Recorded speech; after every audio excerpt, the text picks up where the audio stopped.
Hey, Tom.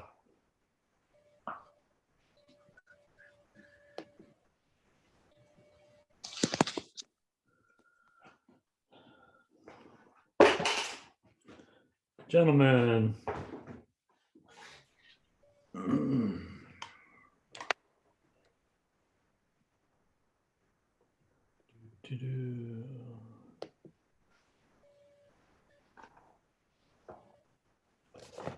There you go.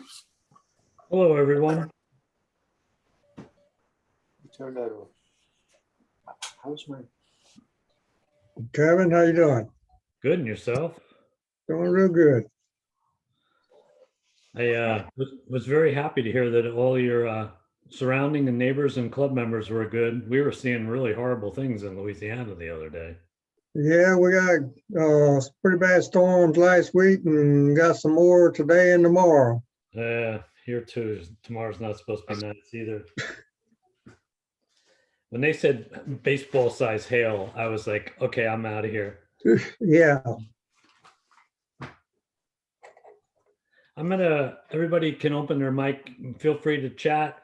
I figured this could be anybody just wants to say hi to anybody else. I won't actually call the meeting till 7. Welcome, John Sevilla. Nice to see you. Welcome. Hi, John. How are you doing? Good. Hey, Bill. Hey, everyone. Hey, John. Hey, Bill. Hey, Bobby. How you doing down there? Doing pretty good. Thanks for having Yourself? I've loved your wig stand where you use the iridescent paint. Thanks, sir. I was hoping that maybe this evening you could explain a bit about iridescent paint and how you put it on when you present that. I thought it was really cool looking. It's I've used it several times on a couple of things I did, and it's makes for interesting highlight. And it's Yes, it is. It was very neat. simple to use. Hello there, Mr. Barna. You had sent me your wig stands. I got them earlier. Thank you. And Okay, I wasn't sure. Yep, you did. Thanks. Okay. Hopefully I've gotten everybody because I got literally 80, I think 7 pictures when all was said and done with. And some of them I goofed up and some of them I didn't, but I think I got them all okay. We'll see. So.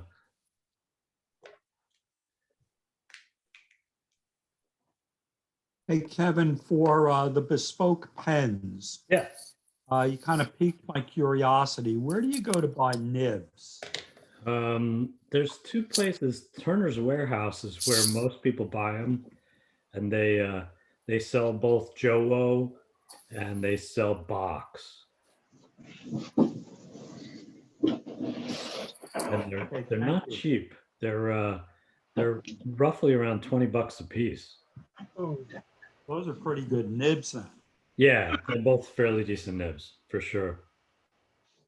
But this whole I'm trying to make up my mind if I'm going to do this, and it's one of the reasons why I reached out to you guys.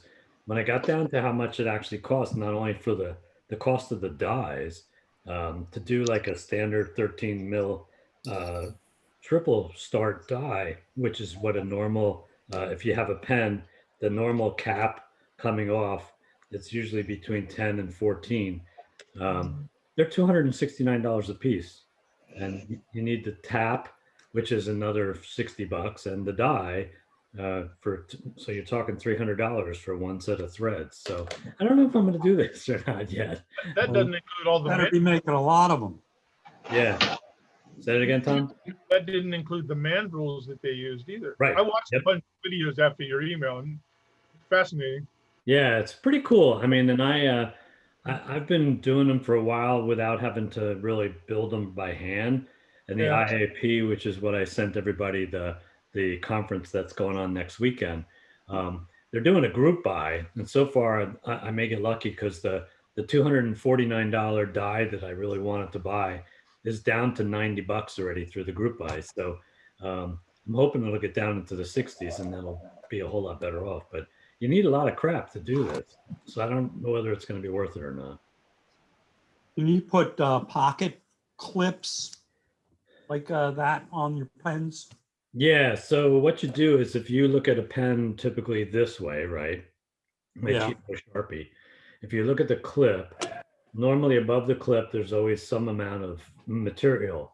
So what you do is you make that a button top, if you will, or the finial, and that becomes the top. So you actually have a tenon on this, which you then put in, which goes through the clip and then into the body of the cap. So Okay. it's held on by a tenon, um, and it becomes a cap becomes three pieces, if you will. It'll be the cap becomes the actual cap. It becomes the top or the finial, and the actual clip, and they all have to be assembled together. I imagine that's a whole nother set of dies and taps too. The tenon on the top of it is typically just a press-in glue, but you could, yeah. But it gets a little bit crazy. Hey, Doug, how are you? Good, thanks. I am apologetic to you. You were one of the first people that sent me the wig stands, and you were the first one that I misplaced. So I, I was able to find them later, and you pointed me up to the website, which saved my butt because that was where I ended up pulling it out because you were like a week ahead of everybody else.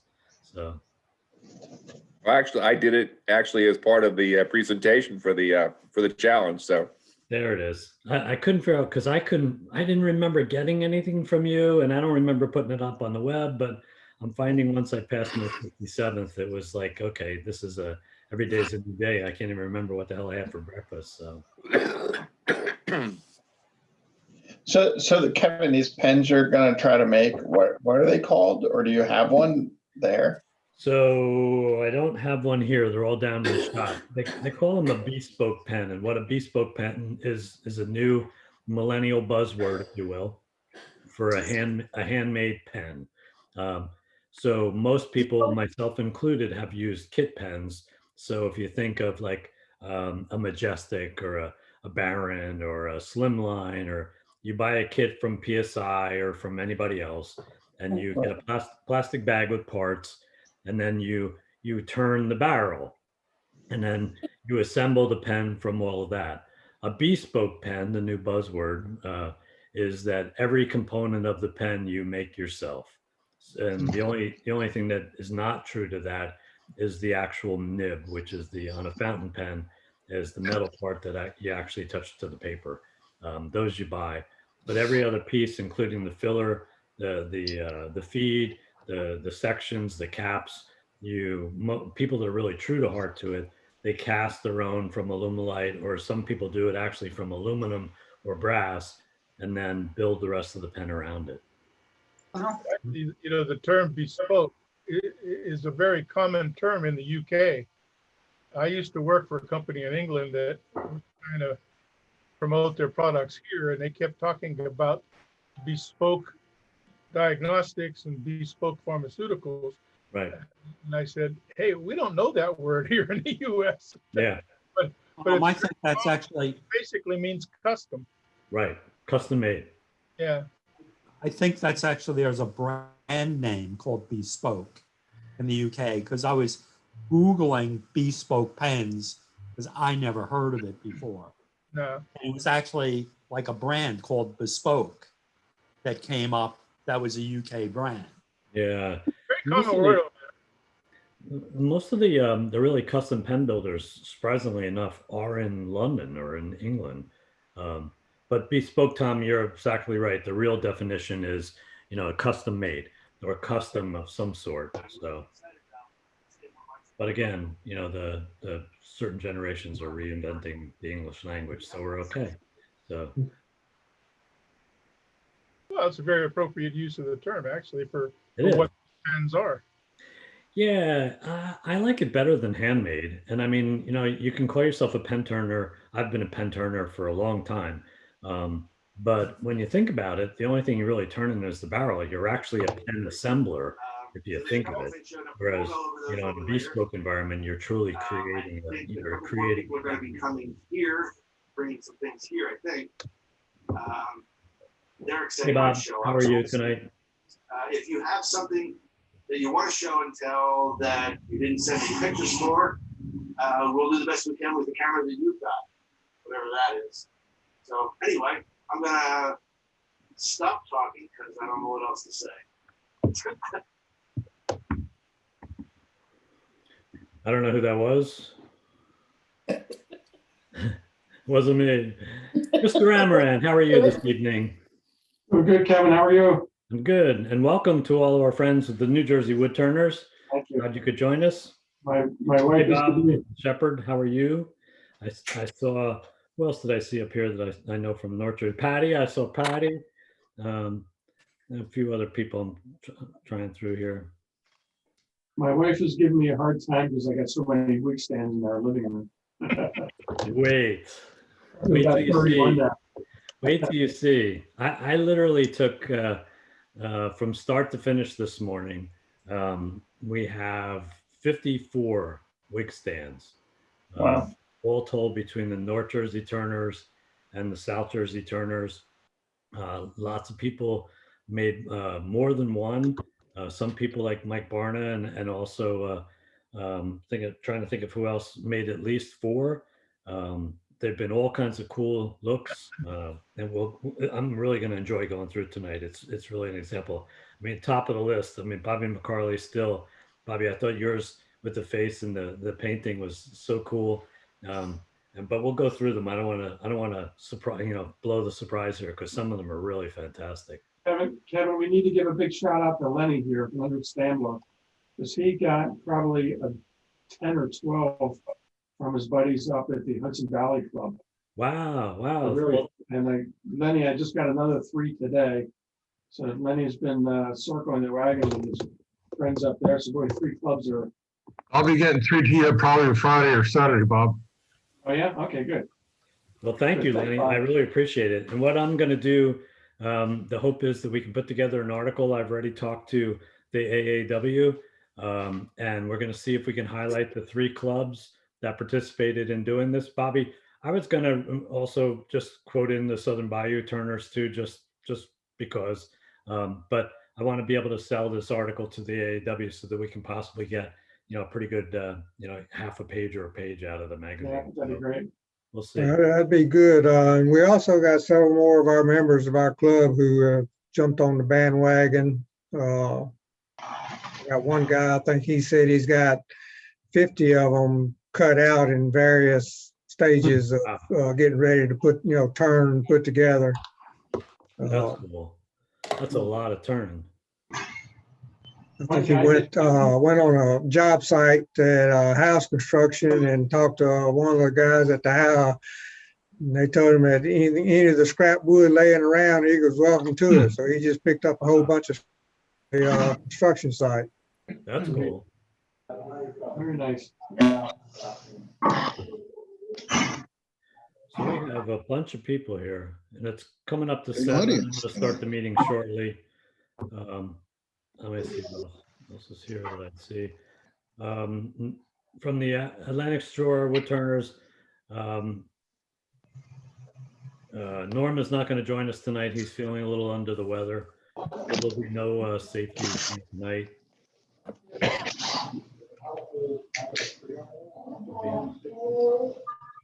All right, I'm going to take and mute everybody out, and we can get going here if that's okay with you guys. We can start to do this. Let me take and figure out my screens here. Once I get my computer to actually cooperate.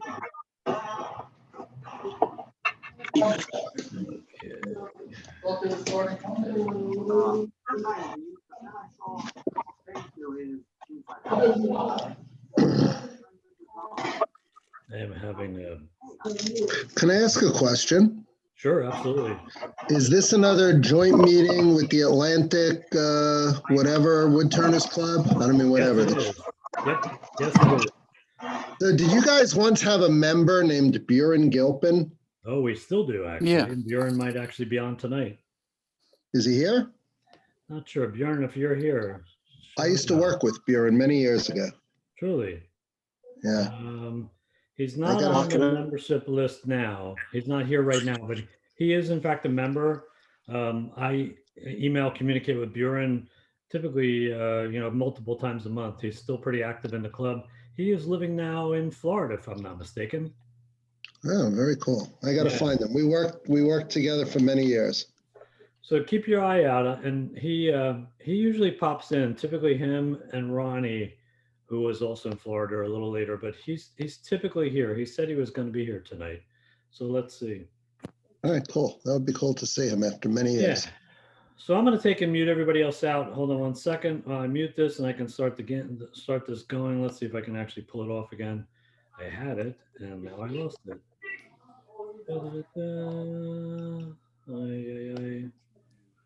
Some reason Zoom is causing me issues tonight.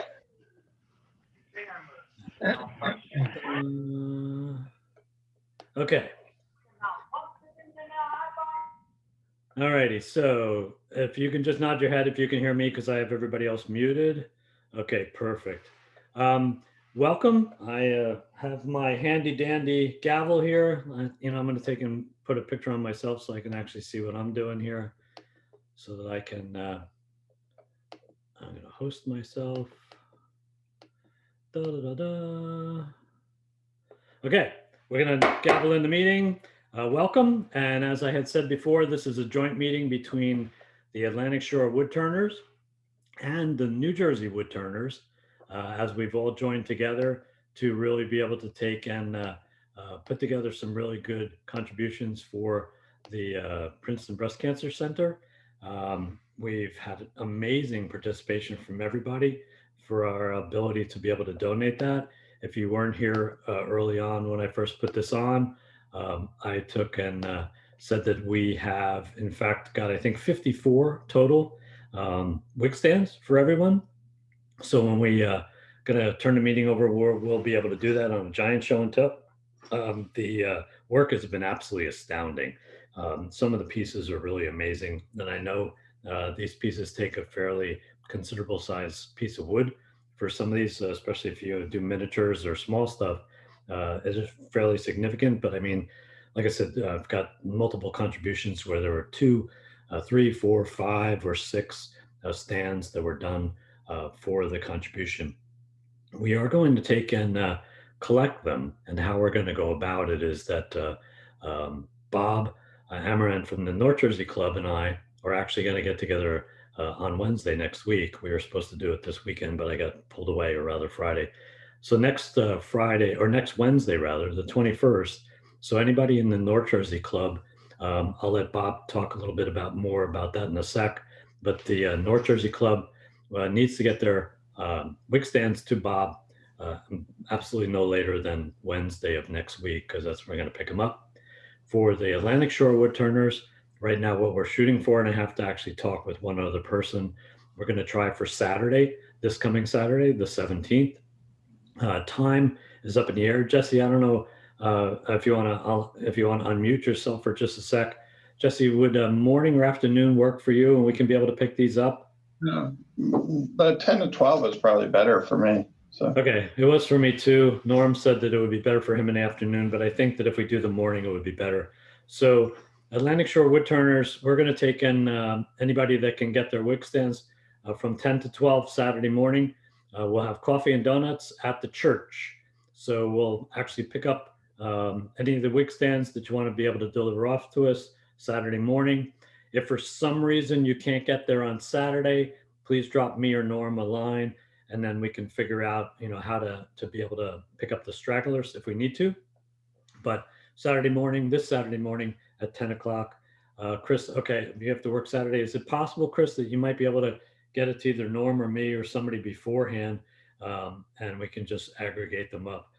You can give me a call or drop me an email, which is better, because quite honestly, I'm not a big talker on the phone straight up.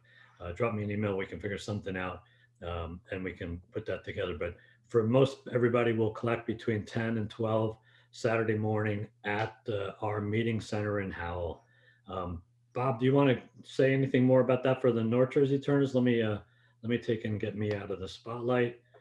Well, actually, everybody's been very generous, and they've been just dropping stuff off at my house, except for Lenny, which is up in the North Hudson Valley side. So they're about 45 minutes to an hour north of us. And he's been just shipping them down either UPS or in USPS. But yeah, so I think I've got 30 or 31 right now. And Wow. Bob was saying he's going to drop another 3 off Bob Shepard. And I think Mike Averly is going to drop off 1 or 2. So I think we're going to get close to 35. Wow. So all told, we had originally shot for 60. I mean, excuse me, we had a shot for that we were trying to do 30 wig stands in total between the 2 clubs. I think by that tally, we've doubled that now. We're over 60 then. Right. So that's a really amazing thing. So thank you one and all for doing this. Jesse, thanks for volunteering to be able to drive this out to Princeton to be able to deliver them. Hopefully we can get somebody from the Cancer Center on our call potentially next week or next month rather, so that we can have a chance to be able to share them receiving the things. If we can, the stands would be great. So that's actually pretty cool. Leonard is saying UPS has been relatively inexpensive if you have to. He shipped 3 stands for $15.25, which is not that bad because I just shipped a really small thing to my daughter in Washington, D.C. and it cost me the same amount of money. So that's a good way to do it too. James, I see you've got your hand up. Is there something you want to ask? Just unmute yourself and ask your question. Yeah, I was just going to suggest that when you go to Princeton, make sure you get plenty of photographs with the people that you're delivering them to for your article. Yeah, I wanted to talk with that. I'll discuss it with Jesse because I think that's really what we're going to need is photos along the whole way here. It's going to go a long way for us to be able to do that. So we'll talk about that. And the Saturday session, I don't know who's been vaccinated and who hasn't, but I'm going to ask everybody, if you do in fact come on Saturday, that you comply with CDC requirements of masking up and distancing, because I just want to make sure that everybody that's there is safe. If you don't want to comply with those restrictions, then do me a favor and find another way to get them to us, because I want to make sure that nobody is at risk while we're doing this, since it's going to be the first opportunity that we as members have actually gotten together. I welcome anybody and everybody that wants to come over to the church from 10 to 12, where we can sit and have coffee or have some donuts and chat and sort of do a casual meeting, as well as collecting the wig stands. I think that would be a lot of fun. And I'm sorry, Kevin, what are you going to do with the Princeton? That's where you're dropping them off? Yeah, so Jesse, do you were the one who contacted the woman already. Do you want to just chat for a minute and give some explanation? Do you have anything further to add to that? Well, I mean, their office is in Princeton. Nobody's really working there because of COVID at the moment. They go there now when there's somebody that they're setting up with a wig stand and stuff. So, that's probably where we're going to target to bring them to the office. Okay. So they come there, but I haven't said anything. We didn't finalize when we were going to collect them. So, I just had to send her a note to see what she wants to do with it, but. Yeah, that's fine. I can appreciate that. Not a problem. Because it looks like if we can put this together, we'll have everything together by probably Thursday next week. And then, we can take some pictures of the people there. Bob, if you can get some shots, and Leonard from your guys, maybe, and if we can have some people in some of the pictures. We have all of the wig stands. I thought the picture you sent me, Bob, with all of the wig stands on the floor in your family room or living room was pretty cool. Mm-hmm. Maybe if we can get a couple of people that can take a picture of their wig stands if they haven't already. We'll try and give the AAW as many pictures as we can, so that they typically like pictures, so we'll see how it goes. Depending on when you do it with, are you going to where are you going to drop them off? Are you going to a hospital or the American Cancer Society? Where are you actually going? Because I might come down. The organization has an office in Princeton. It's like it's a nonprofit. Yeah. So when we gave money to the Children's Hospital last year, they came up and we took pictures because they came up with a giant check. Yep. And we had put that in our newsletter, and they put that in their newsletter also. So if you're having like a dropping off ceremony, probably try to come down and do that with you. Yeah, maybe what we can do too, Jesse, is realizing that they're not in the office, but if we can bring those into their facilities, and Bob, it's associated with the YWCA. It's a nonprofit through the YWCA that's doing this. Jesse, maybe what we can do is ask them if they're not able to do it, maybe they can just have a couple of their people stand behind the table and take a picture of them and send us the pictures. We'll work something out so that we have it. And the giant check was always cool. I've been there a bunch of meetings, Bob. When we gave the giant check, it was always kind of a nice thing. But I'm not going to turn a giant wig stand, so we'll see what we can do. You know. We're certainly gonna have a nice forest of wig stands. Absolutely, yeah, it's pretty cool. So, yeah, Well, Breast Cancer Resource Center is the actual real name. It's YWCA Breast Cancer Resource Center, and it's BCRC is the. They're also on Instagram, they're on Facebook, and they're on the web as well. Alan Seidman, you have something? Unmute yourself. Anybody? Just remember to unmute yourself, or you'll be talking to yourself quite a while. Yeah. Alan, it looks like you're trying to get our attention. All right, I got you. All right. I'm sorry. I wasn't sure if I could turn me off mute. So I don't know if you guys realize this. I had looked up the wig stand design that we made, and it turns out it's actually an antique French hat stand design. Truly. Yeah, so I actually did a little inscription on the bottom of mine saying, hey, you know, may you recover and use this as a hat stand, basically. But we might actually maybe want to bundle a little card or something that just lets people know and kind of gives them something to look forward to when it's not a wig stand anymore. Yeah, It's an idea. That's a great idea, Alan. Thank you. Nice. Well, I had the pleasure, I'll call it. One of my very good friends and neighbors went through a breast cancer surgery, recovered for 2 years, and I showed her the stands that I had here.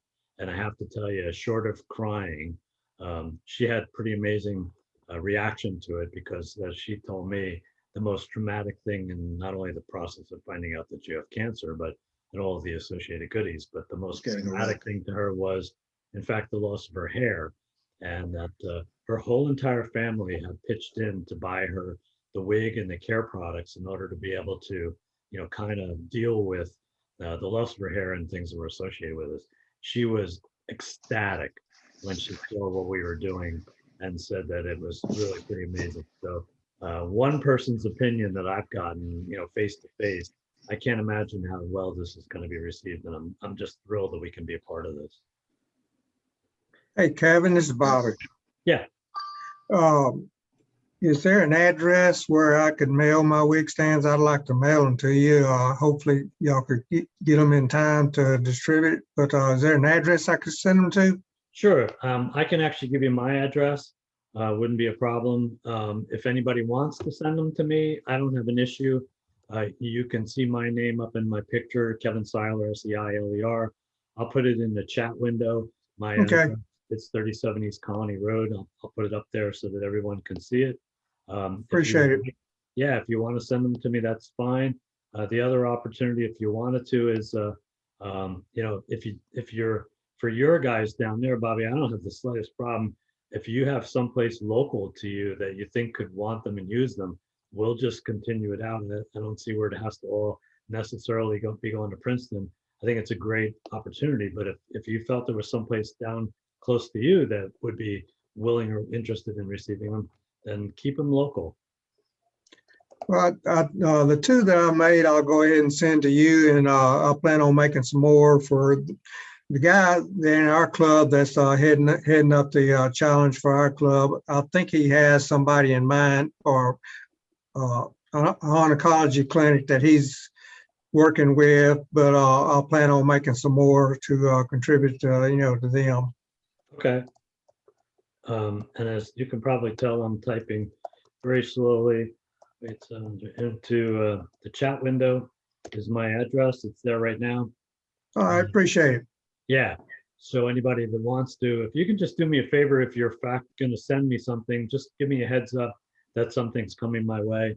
We have a high traffic area here, and I like to get boxes off the street as fast as I can whenever I know something's coming. So that would work out pretty good.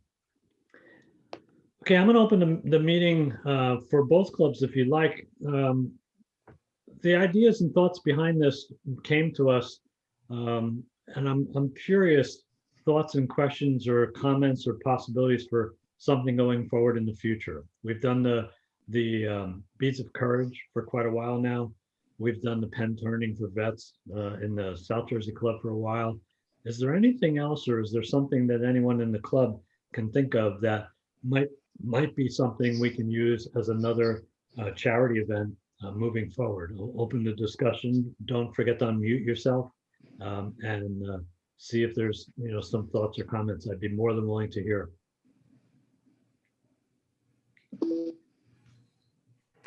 Anything? No one?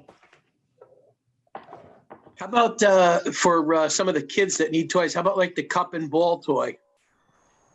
To actually do toys instead of things of this sort? Is that what you're thinking? Was that Tim? Because I noticed the cool Yes. Star Trek thing there. So, Yes, yeah, that's me. I used to make them. My grandparents brought them back from New Mexico, and you turn a ball and it's on a string. And you have a cup on the end of a thing, and kids just go crazy. I mean, adults do too. We just stand there and play with it, but it'd be something neat that we could distribute to kids. sounds like a good possibility. I'll put that in the folders here. Anyone else? Thoughts or ideas? I see Bill Stewart talking to AAW about making this a national initiative. I was trying. I've been having a slow but sure conversation with the AAW on some things, and I'm still not totally sure how much information or things that they're looking for yet, but might be a real possibility. They seem to be really hanging on Beads of Courage and pens for vets, but we'll see what else comes out. We've made tops for children in a cancer ward. Leonard, I remember everybody when I was doing with the North Jersey Club, kids standing there in awe when we did them at the Ecology Day in Essex County. I imagine they still are a big hit. Yeah, well, New Jersey does the tops at the woodworking show, which is a nice touch. Right.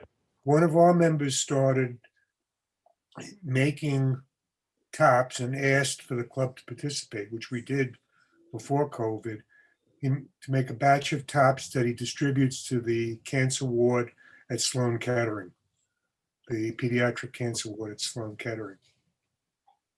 It's a great project.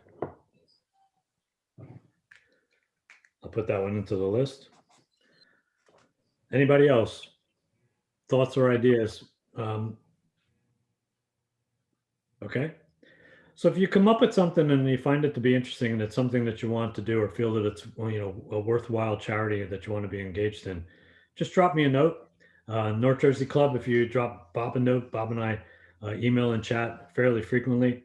I have to say the one nice thing about COVID, if you can say anything nice about COVID, is really that it's opened up lines of communication that I never thought would happen before.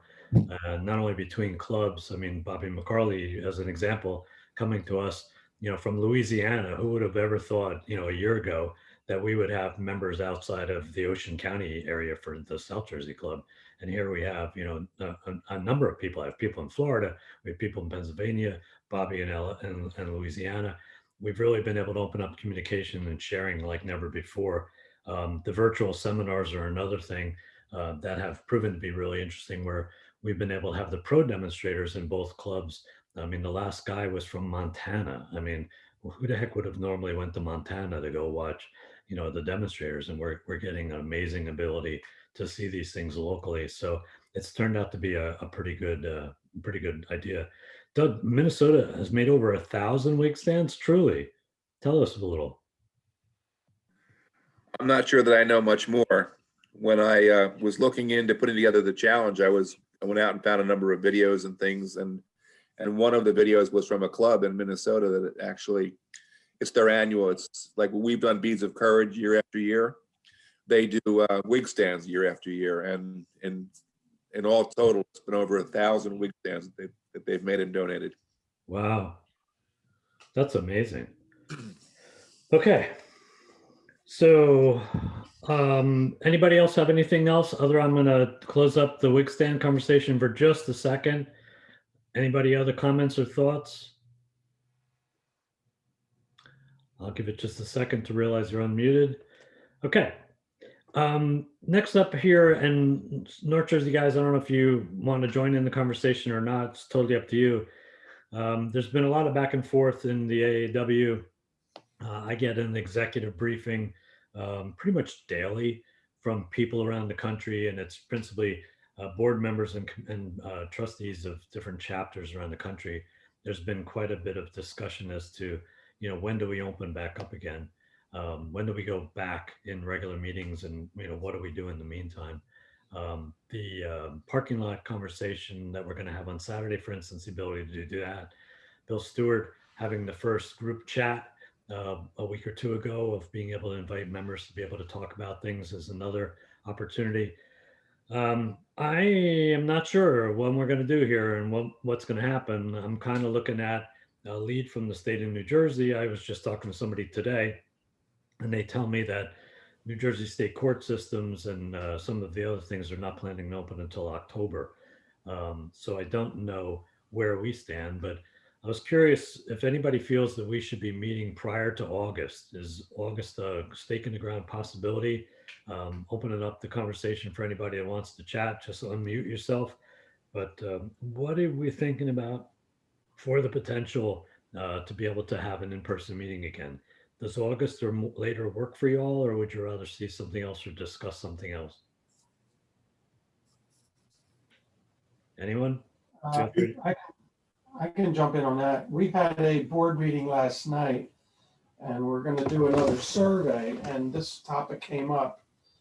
And one of the survey questions that we're going to ask is, when things do open up, do you intend to come to the meeting, or do you want to hold back and just expect the Zoom meetings to continue? All right, so we're just going to poll the members on that very topic. Yeah, I got my fingers crossed that we're going to be open up by June or July. Yeah, we did a survey for the South Jersey Club. I did the survey roughly 2 months ago, and it was almost 95% of the people wanted to continue waiting.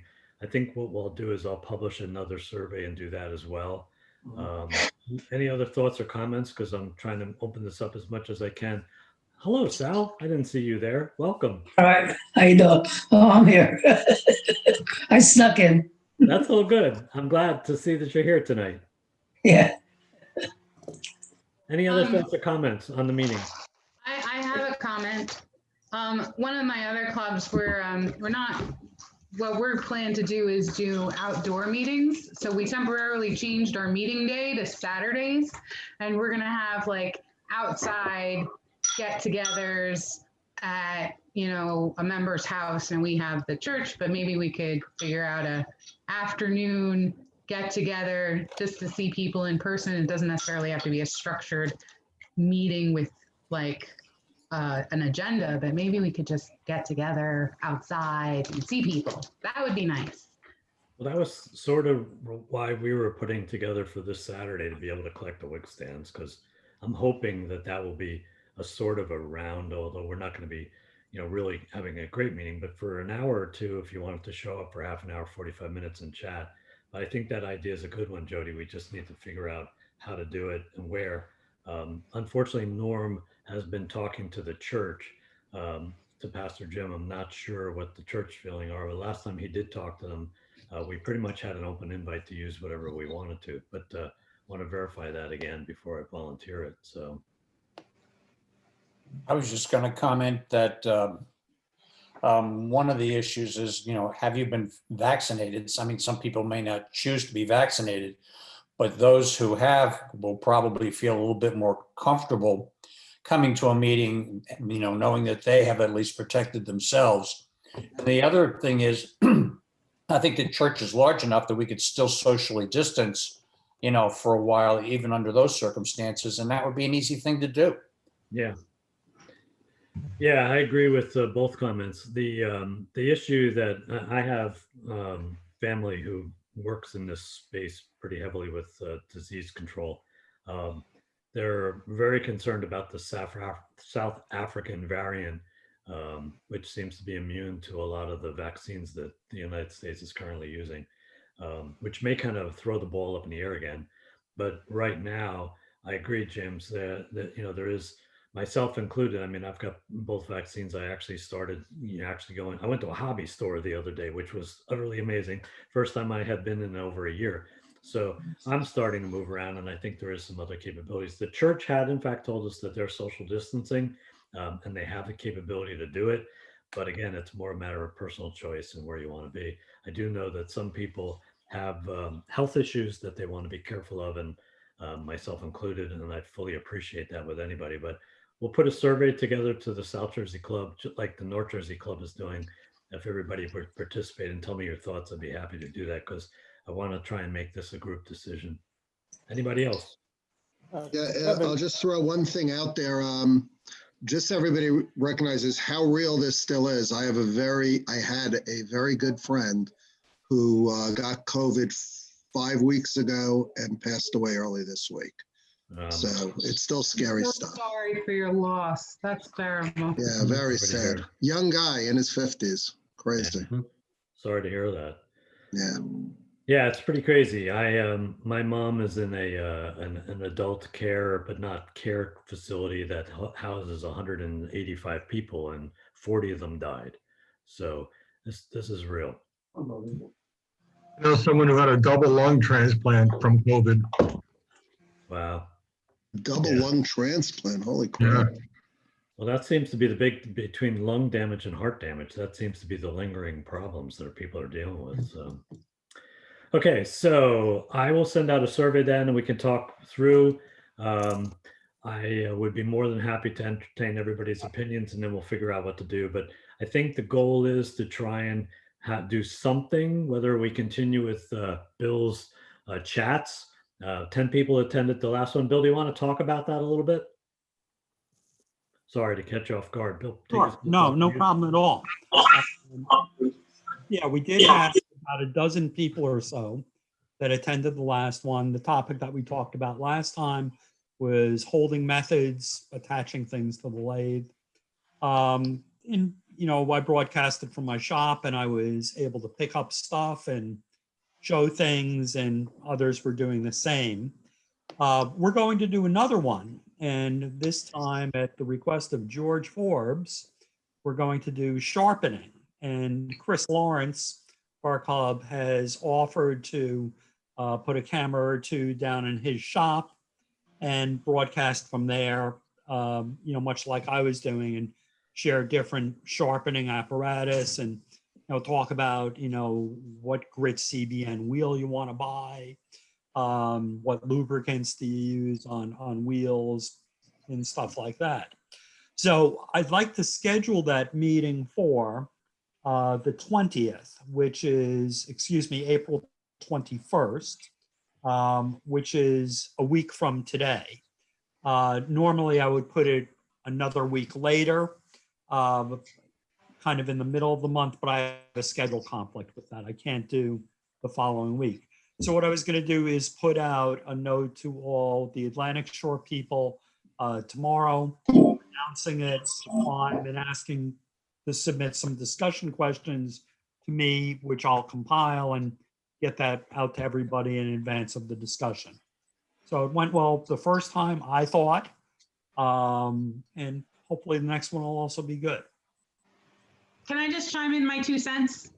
Sure. I thought that the discussion was, after we broke the ice and got over the awkward Zoom weirdness, I thought it was really, really great. It was like being at a meeting and talking to your buddies and problem solving issues, and it was just, I highly recommend you join us. It was a great meeting, and everybody had a little something to contribute, even noobs like me, and it was really fun. Very nice.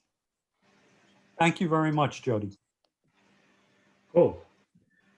So that sounds like a plan. So then we'll take and follow through with that. And I'm not sure what I put on the screen. Hopefully everybody's seeing my picture right now. Any other questions or thoughts? And then otherwise, I'm going to jump into the Wig No, Stand Kevin, show. you have me highlighted, I think. I'm removing Oops. that spotlight. Sorry, hold on. There you go. Let me take and I'll spotlight me. There I am. Okay, my ugly puss. Any other thoughts, questions, things going on? I want to. Otherwise, I'll jump into the Wig Stands because I don't want to bore the North Jersey guys too much. Open discussion for a second. Unmute yourself if you want to say something. Otherwise, I'm going to share my screen and we'll jump into the slideshow. I have Wig Stands to share. I just forgot to email them to you. So Shame when you're on done. you. I know I suck, but I'm doing a bathroom remodel and my life is chaos right now. So you have to excuse me. Oh, okay. Do I have to? Yes, I insist. Okay. All right, hold on one second. I'm going to share my screen. Before you do that, Kevin, Excuse me. before you do that, Kevin, we haven't had really a treasurer's report for a while. I don't know if you want me to do a treasurer's report or not. Yeah, you actually, 1 second, because I'll show you what I got. First one up for us is in fact that I did I put your treasurer's report into the screen show. So I'm sorry, I apologize. So hang on 1 second. I'm going to share my screen and you can actually give the treasurer's report if I can get it to play. Okay, hold on. I am struggling. My computer, for some reason, has been giving me no end of problems. Share. Okay, so hopefully everybody can see my screen. And there is the treasurer's report. Hopefully, does everybody see that? Yep. Okay, Bill. Doug, you're on. Well, it's pretty much self-explanatory without reading the contents. But we started the month with 24.27 in our checking account. Has various expenses, including the Sam Angelo demonstration. There appeared an odd $15 analysis charge, which I haven't gotten to the bottom of yet, and our Club Express charge for the month.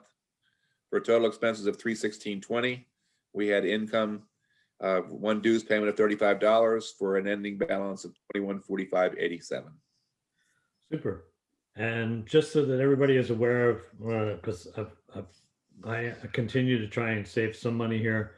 We have a big expense coming up with Mike Mahoney for a demonstration from May is $375. So we're going to have that open to both clubs as well, but we had decided we'll be paying for that. But North Jersey, you're welcome to join us. And then we have to renew our Zoom license this coming month too, which is going to be roughly $175. So out of that, we're already spending $500 and we haven't even got the month started yet. So, but it is what it is. So any other comments from anybody else as far as treasurer's report? And as you can see, North Jersey, we're a lot more broke than you guys are. So, all righty. So I'm going to do the slide, the monthly challenge. I've got no distinct order for people, but on each slide, I do in fact have people's names. So if you see your name in the slide, unmute yourself. Bill Stewart, you're up first. And you can, if you can try and take 2 to 3 minutes to describe your work, and then I will move on to the next one. So Bill, you are up. Okay, great. Thank you very much, Kevin. If you look at the one that has the sunburst top to it, that one, the top is made out of maple. I use Apprentice alcohol-based dyes sprayed with an airbrush at slow speed to try to create the sunburst effect. It's not quite exactly what I wanted to. I wanted to get a bit more of a blend between the yellow and orange and the red and orange, but it is what it is. It's got about 3 or 4 coats of rattle can lacquer on top. And then I used, I forget what it was, but one of the pastes, microfine, and all I had to do was rub it with a paper towel for about a minute at, I forget what RPM, wasn't real that fast. And it came up like the finish on the best looking electric guitar that you've ever seen. It really is like no marks in it. It's pretty flawless except for one little spot in the center. On both of them, I'm assuming that's you, Bill, right? yeah, on both of them, the poles are made out of lacquer. Now, one of the things that happened is I was making the second one as I was spraying the first one. The poles are made out, out of air, and they're just sprayed with regular rattle can Rust-Oleum enamel. I was spraying the top of the Sunburst one with lacquer, and the pole from the other one was about 7 feet away, and some of the lacquer vapor must have hit the wetback paint, and you can see how it kind of curdled the paint on it, and that was after I gave it another coat. The one on the right is the bell is finished in polyurethane, and the base is I forget what type of resin I used. Max CLR resin is what it was that I left over with scrap woods. By the way, Kevin, that is just a few drops of black aluminite dye that I put in that resin, which turned it completely opaque black. Wow. The aluminite dyes are extremely, extremely concentrated. So those are those two, and I've got one more on the next slide. That one I just finished. That one was a result of Kevin's Sunday email to all of us of like, get your butts in gear and go do another one. But it did motivate me. It's all red oak. The pole, I tried to make the centerpiece of it using offset turning. When it spins slowly on a lathe, that thing looks sort of like a crankshaft for a 3-cylinder engine, because the individual off-center parts are 120 degrees off-center from one another. So they're like 3 of them making up 360 degrees. So it looks the same from any angle. It's not like it has a front, side, or rear or anything like that. And that one just finished. It's sitting on my table right here. That's with 1 coat of polyurethane on it. I've got to put another couple of coats on, which I'll be able to do before Saturday. So anyway, that's those are my wig stands. Really nice, Bill. Pretty cool. I like That one's so cool, Bill. Actually, all of yours are really beautiful, I have to say. Very nice job. Thank Beautiful. Okay, I got a little bit overwhelmed with the amount that we had, so it's close to 30, and I lost count of who had what, and everybody did not put their name on the bottom. So these two are from our other YouTuber, Jay Chauncey, but I think, Kevin, if you're going to show those ones that I put 3 at a time on. Yep, I absolutely will. And I can't tell you how glad I am to hear what you just said, because Doug Cummings will tell you, I thought I was losing my mind. I had so many pictures. I didn't know who they were from and everything else. So we're sharing that. So if you see your wig stand and want to talk about it, please do. And just unmute yourself and say, hey, the one in the middle is mine, or I got the one on the left, and I'd like to talk about it. Because we do have some pretty unique ones. Absolutely. Sorry about that. I didn't mean to hit the forward on you. Mr. McCarley. Unmute yourself, Bobby. Yeah, all right. Thank you there, Kevin. These are the 2 I turned. The one on the left that looks like a lady is made from maple. The stand and the top part of it painted with just rattle can black Krylon paint. The stand part of it on this one, I wanted to enhance using the iridescent paints, and I used red, gold, and green. The iridescent paints, if you put them on a black background, whenever you put them on there, they look white, but I just take, put a little blob of the paint on there, take an airbrush and just use the air coming out of the airbrush and move the paint around, and it gives you that iridescent look.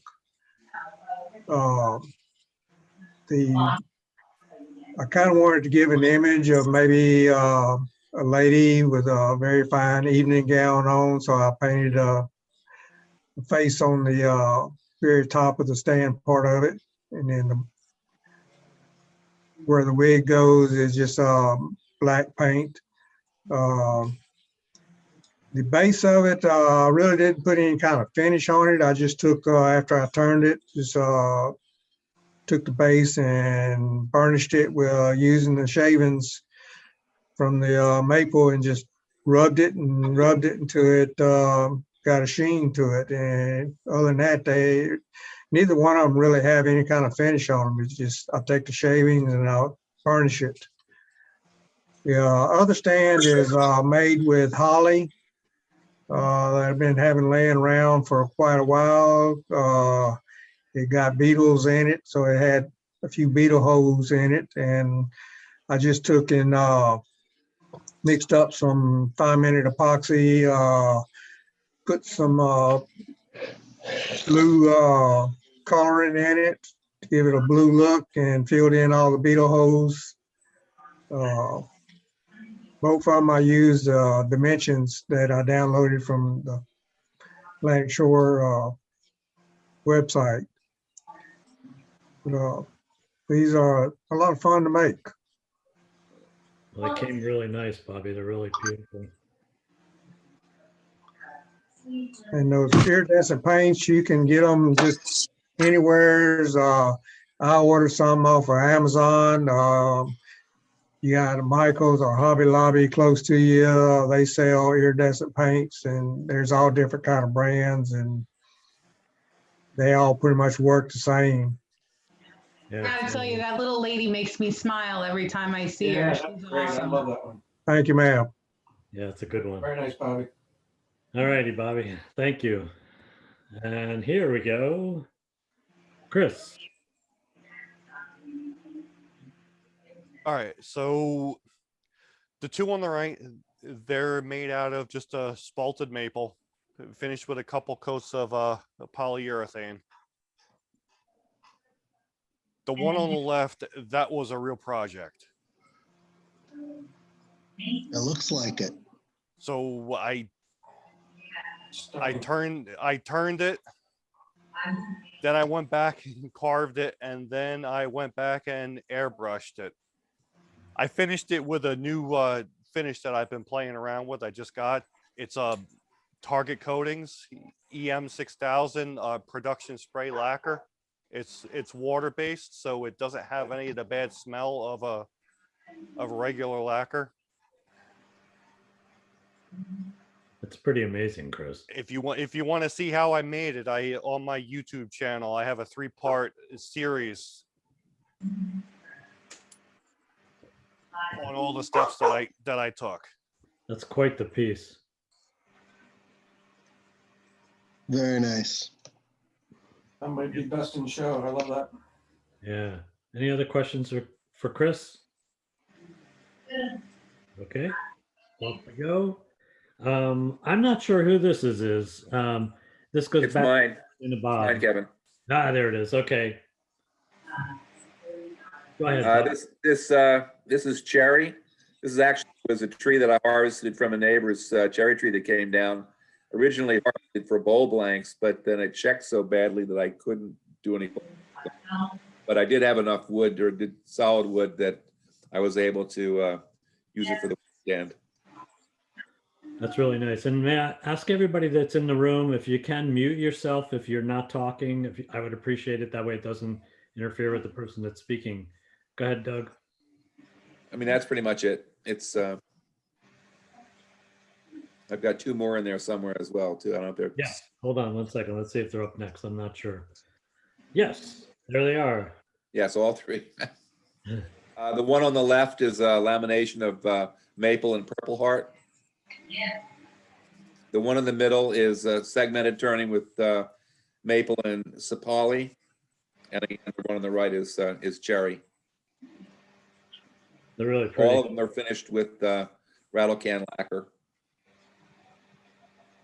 Really nice. I had a If real anybody- challenge trying to glue up the center post on the middle one. Really nice. And if anybody's wondering, There's how- nice segmented work. Thank you. Yeah, that's beautiful. Well, beans. Okay, next up is Mr. Riani. Oh, yes, these are mine. The top is maple. The centerpiece is cherry, I believe, and the bottom is walnut. And in the second picture on your right, you see the top of the stand. I carved out a sunflower and then painted the center silver gold, and then did some just a little bit of painting around the stem and stuff like that. And it's just sanded up and finished with a couple of coats of wax. So Really that's cute. I yeah. love that sunflower. He's so happy. I love it. Beautiful. Thank you. Really nice. Thank you. Okay. Next, Jack. Unmute yourself, Jack. There you go. So after seeing some of these exotic pictures from various people, I kind of decided that we needed a couple plain Janes in there. So I never made them before. This is as far as I go right now. They are cherry. The one on the left is completely cherry. The one on the right, I ran out of cherry for the spindle part. So it's a wood that's kind of close, but not cherry. But, and they're finished in just a friction polish with an also oil on top. I think the one nice thing about this project, Jack, there is no such thing as a bad one. And I think the other side of it too is that one of the things that Tom and Doug have both been trying to do with all of our projects, and this one's no different, it's the ability to integrate multiple different types of turning techniques. And I have to say, yours are no fancier or less fancy than mine. You'll see mine later. They're really nice, and everybody that can at least turn the switch on the lathe can make an attempt. So deeply appreciated that you did this. Thanks. All righty. Next up, Mr. Dale. Okay, well, I did some scrounging in my garage and found a couple of pieces of wood I thought were thick enough and heavy enough so that they wouldn't be too tippy. And on the top, you'll see that there's a piece of cedar rather, that I happened to get in a grab bag gift at one of our meetings a couple of months ago. The stem part is a lamination of maple and some cherry that I had.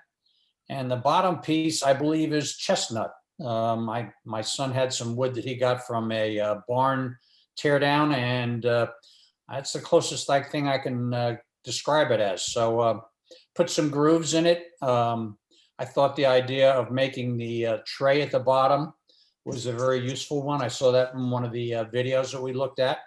And my only hesitation was whether or not I should seal it at all. And ultimately, I decided it probably is best to seal it because the cedar is aromatic, obviously, and just sealed it with some shellac, and there you have it. Nice piece. I love the red that comes through on the cedar. It's really pretty. Okay. Thanks. Next up is Jessica. Hey. So this one's all cedar. I mostly done spindle turning to this point, so I didn't actually have any pieces big enough. So this is a glue up, every piece actually. I also like the contrast between the sapwood and heartwood, the cedar. I guess I did have a question for more experienced people. I know I'm not going to get a really mirror finish without some sort of gloss or something. Do people have any recommendations for getting as close as possible with just sanding and buffing?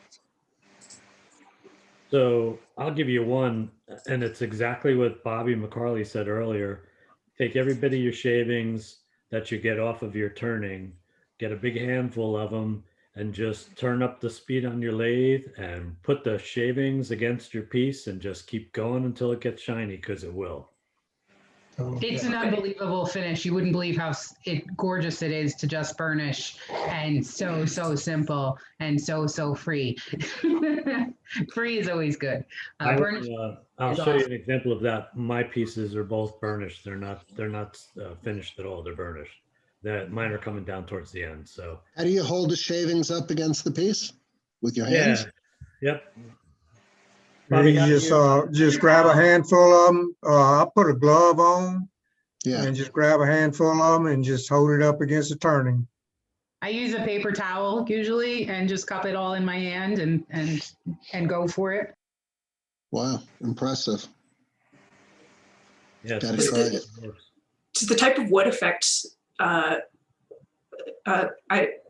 feel like I was getting not as much of a finish off this cedar as I have in the past with some harder woods. Do you feel like that makes an effect, or was it, I don't know, just something I was doing? How far up did you go in your sandpaper grits? I think I went to about 1,000, but also started getting impatient. There you go. If you take your time and go up through the grits, I have found that I can get a really nice finish on just about anything except poplar. The softer woods, I think, tend to be a little more challenging, but you can get there. You just have to be patient. So one of the things that I found too, Jessica, is that the lathe is always spinning around in the same direction. And one thing that you need to do with the change of each grit, and I don't go up over 600. So the one thing that you have to do is after each grit, really clean down the piece with a dry rag, and then take it by hand, go the opposite direction of the turning. So if you're spinning clockwise, instead of doing the way that's clockwise, do cross the grain. So you're basically going from headstock to tailstock, back and forth, so that you're introducing scratches in a different direction than it would be if it's spinning.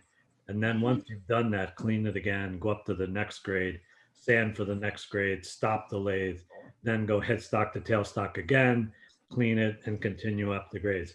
Typically, you don't have to go up really high, and you'll start to see a major difference. And then I do the shavings buff as the last step in my sanding process. Thanks for all the tips. All righty, that's what this is for, right? A little learning, a little showing off. So it's all good.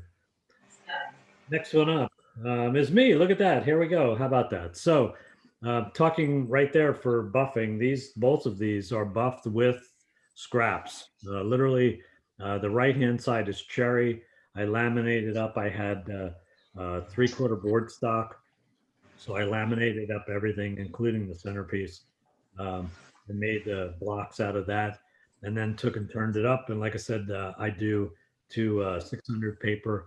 And then the shine that you see there is purely from taking all of the cherry shavings and rubbing them against the piece until it shines. And then once it's done, just as an extra protection, I typically use a really thin coating of Renaissance wax, or even just car wax is fine, but shine there before I actually wax it. I just do it for protection. The last piece is I harvested from a friend's farm, walnut tree about 4 years ago, and I've been slowly but surely turning it into pieces. I've knocked these down to 2.5 inch thick pieces. So these are actually 2 pieces of black walnut. I call this my rustic one because at the bottom I left the knots in there. I just CA'd them in so they'd be good and tight. Whereas on the top, I filled it all in with shavings. But again, this is a burnish from just the scraps, no other finish on it at all. Really nice. I like that walnut. That's beautiful. Yeah, it's cool stuff. I just thought this one looked really rustic. I like it. Beautiful. Thank you. Okay, next up, Mr. Pusker. Unmute yourself there, Thomas. There you go. Yeah, I didn't get, with the two on the left, I didn't get very fancy either. The far left is cherry, and the first picture, on the right, is oak. And when I when I started to turn the base, I realized that I had used my Forstner bit on both sides, and as a result, I wasn't able to turn the bottom with a little groove in it. So I put a piece of Purple Heart on it, and just to add a little dimension to it.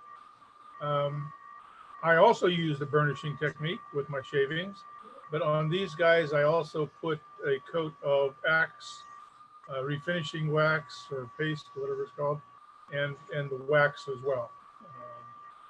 But I usually burnish stuff like this as well. The one on the far right, obviously, is resin. I took a bunch of scraps and put it into a 6-inch PVC pipe, made a cylinder, cut the top and the bottom, and then the third piece out of that cylinder is now a bowl. Okay. The pedestal was a bit of a challenge because the Harbor Freight pressure pots that I have aren't tall enough to do that. So I had actually bought a new pressure pot, California Air, and I was able, and it's tall enough, but I was concerned about trying to cast it in a vertical position. So I made a mold out of an old political lawn sign, and created a cavity that I filled with scraps and put the resin in, and laid it down sideways. So it worked out great. The challenge I had was that this thing was about 12.5 inches. And although I had probably anticipated it, I was hoping that it wouldn't, it bowed out in the middle quite a bit. So I had to kind of mill it to get it back into a square shape to turn it. But well, that's it. Very nice, man. I like all the pieces of wood in there. Yeah, I'm in the process of making peppermill blanks today, using the same technique in a 3-inch PVC pipe. Sounds good. All righty. Nick Timpone, Mr. Nick, one of our newer members. Those are really nice pieces. Hey everyone. So yeah, it's they are the same piece. I just took 2 different pictures from it. They are the middle is out of walnut and the top and bottom are cedar. I finished them with I used that Triple E paste and then a couple coats of lacquer, spray lacquer. They were fun to make. I really what made it a good challenge for me is that I really made it a goal to make the entire spindle with a skew, which is not easy, which is a challenge for me. I don't normally do that, so that was fun. But they're a cool project. I have another one that's all cedar right now that I have not finished yet. That hopefully I'll have finished before Saturday, so I can bring. But it was a fun project. It's a nice one with a skew. Those are good curves with a skew. You're doing good. Nick, how big is the skew? What type of skew were you using? Because I think it's fantastic work. I couldn't do that. It's a 1-inch, just regular. I don't know. I mean, it's just a regular 1-inch skew, I guess. I'm not sure if it has. It's not one of the rounded ones. I know that. Okay. I don't know if it has a Thanks. special name or not. To pull that kind of a curve with a 1-inch skew, you're doing real good. Thank you. Okay, next up, Jesse Abram. Right, so the one on the left is the top and the bottom are both maple. There's some spalting on the top of it, and then it's a purple heart for the spindle. The one on the right, my wife nicknamed the cheeseburger. It's hard to see in the picture, but the top is maple, but it's got I had some inlay material hanging around that I just happened upon in the garage. So threw that in there. And then it's a puree for the spindle on that one. So nice. I like the nickname. Cool beans. Okay, next up, Mr. Barna with his collection. Wow. Unmute yourself, Mike. You got me? There I go. Okay. I guess I was inspired because my wife had breast cancer. So I kind of got into this a little bit, 16 years ago or so. But they were stair tread that a fella brought many years ago to the club. And when I said, I got to make these, I'm looking around, what can I use, and there they were, and they were just perfect. One is the one on the left is all oak. But the other ones are just pieces of the stair tread, and I'm pretty sure some was cherry and the others are maple. And the burning, my granddaughter, she's 16, and she's kind of into the artwork a little bit. So she put the burning on them and with my burning tools. And then she painted the others. The two on the right at this point didn't have any finish on. I did those in lacquer, and then the three on the left are a poly. So it was good. I said, when I decided I was going to make a few, I said, well, let me set one up, get all my dimensions, and then see how fast I can duplicate this, which between doctor's appointments and my father-in-law coming down and going out to lunch, and it didn't speed up the way I had wanted it to. So, but I'm happy with the results. So They're super cute. I like them a lot. Yeah, me too. I especially like the heart one in the back. That's really cool. Yeah, I forget what she calls that. I don't know. She has some kind of designs on the top that she makes on paper, but she put them on top here, burnt them in. So it really turned out nice. I think she should be really proud of them. They look terrific. Okay, any other thoughts, and I'll move on. I think, Mike, you were last one for us. So now we have New Jersey Woodturners. So I'm going to move into this, and then Bob, if you can help me here with the talking, because I don't know what any of these are. And here we go. Okay, again, if you see yours stand and want to talk about it, just unmute yourself, because I've really lost count of everybody, and I had so many I really didn't want to label each one. So, anybody got a comment on these? Anybody want to take credit on these? No, keep going. All righty, here's the next set. I pulled these three up because they were very unique.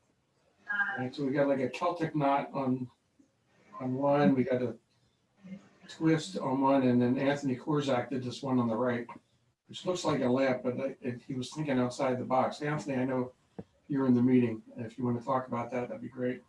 Yeah, this one was a lot of fun. It's ash, so it's not the best of wood. So I figured I would add a little interest to it, and I just used Folk Art Ultra dye that I picked up from Michael's on the discount rack for $2. Colored the top and bottom. The centerpiece is actually just a bent metal rod that I stuck in both sides and spray painted black. And it's finished with just a rattle can lacquer. That's so neat. I like it. Yeah, I love that one. I love the out of the box thinking on that one. That's really cool. The one on the left, we actually came from the Hudson Valley guys, and we got 2 of these. The middle one is from Payo Inchevsky. That's a multi-center for the center post. And he burned the detail on the edge there. Really pretty. Okay, next up. The one in the middle is another off-center turning. You can't see it all. It's almost like a long swan shape. I don't remember who gave me Yeah, that. that's the second one that I did, Bob. Okay. That's a walnut top and bottom, and I believe the middle's mahogany. Don't hold me to it, don't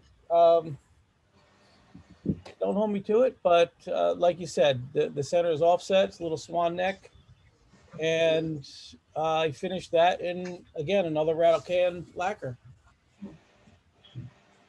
Really amazing. That's pretty cool. The one on the left is mine. It's cherry top and bottom with a piece of American lacewood in the middle, and it's finished with a OB shine juice. Jay's favorite finish. I like it. Okay, anybody want to claim the right one? No? Yeah, keep going, Kevin. The one on the right was the first rustic one. I think this is from Barry Meyer.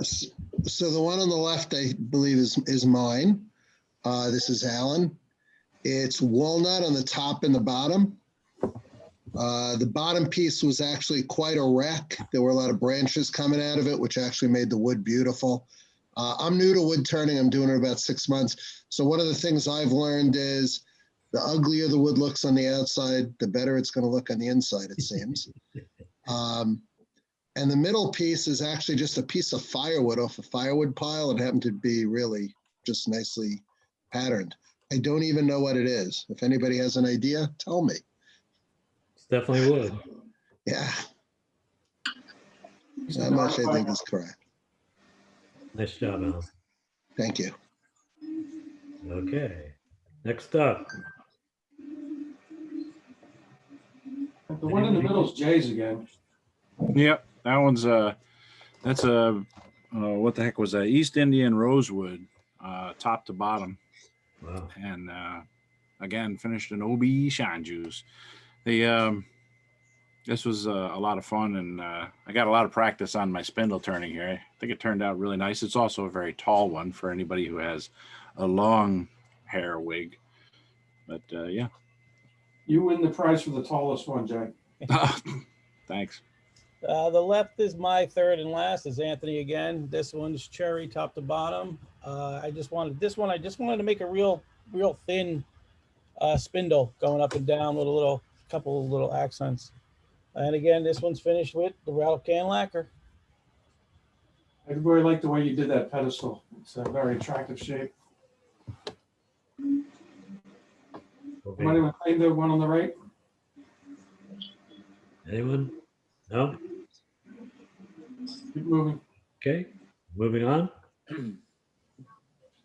The one on the left is Lenny. Lenny, why don't you speak about this? Yeah, the truth is, I don't know what the wood is. It was a log in my garage. The crack was filled with epoxy and coffee grounds. And the finish was wood bowl finish from General Finishes, which is actually a thin urethane. And I rubbed it out with Renaissance wax. I think it's gorgeous. I love the alien look of it. The one in the middle and the one on the right are mine. The one in the middle, I just had a piece that was laminated together. It's oak and walnut.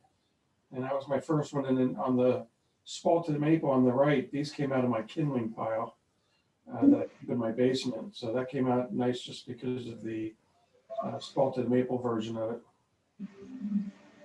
Really nice. I like the ugly wood strategy that Alan was just talking about. Spalting, usually the pieces of wood look really terrible, and spalting is just so pretty. Okay, next up. Two on the left are mine. The one to the far left is mahogany on top and bottom. Actually, the whole thing is mahogany. And then the one in the center is poplar on the top and the bottom, and a limb from a tulip tree in the center. And they're all finished with Obi Shine juice. Nice one. On the right was by Pio Ranchevsky from Hudson Valley Woodturners. And I don't remember what he finished it with. Actually, the same wood as the other stand, but the other stand he stained and put a top coat on. This he painted the top. Say, public service announcement. Somebody's got the TV on in the background. So if you're not speaking, please mute yourself because it's kind of annoying.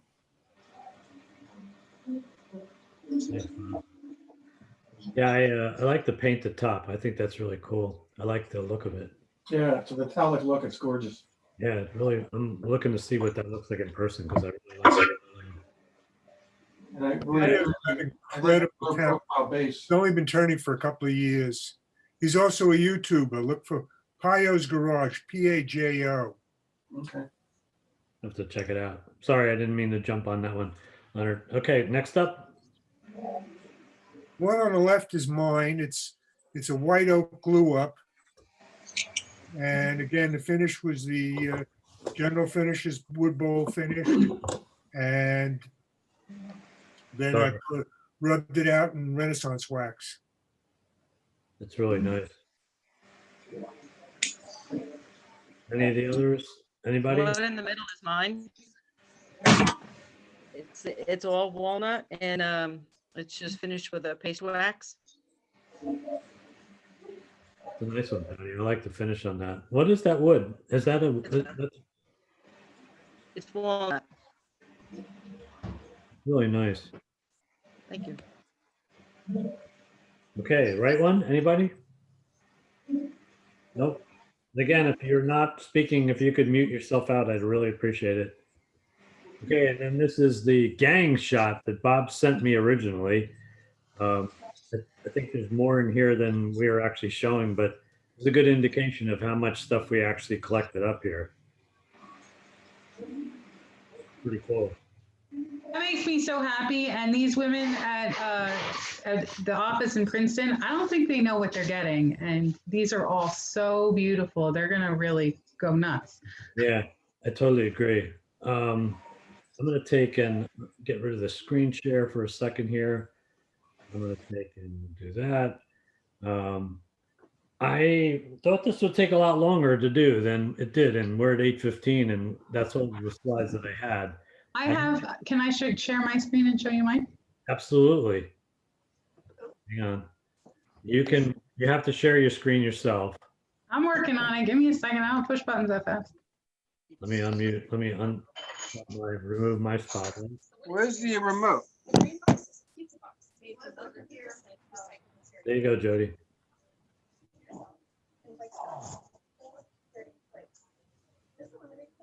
You're in share, Jody.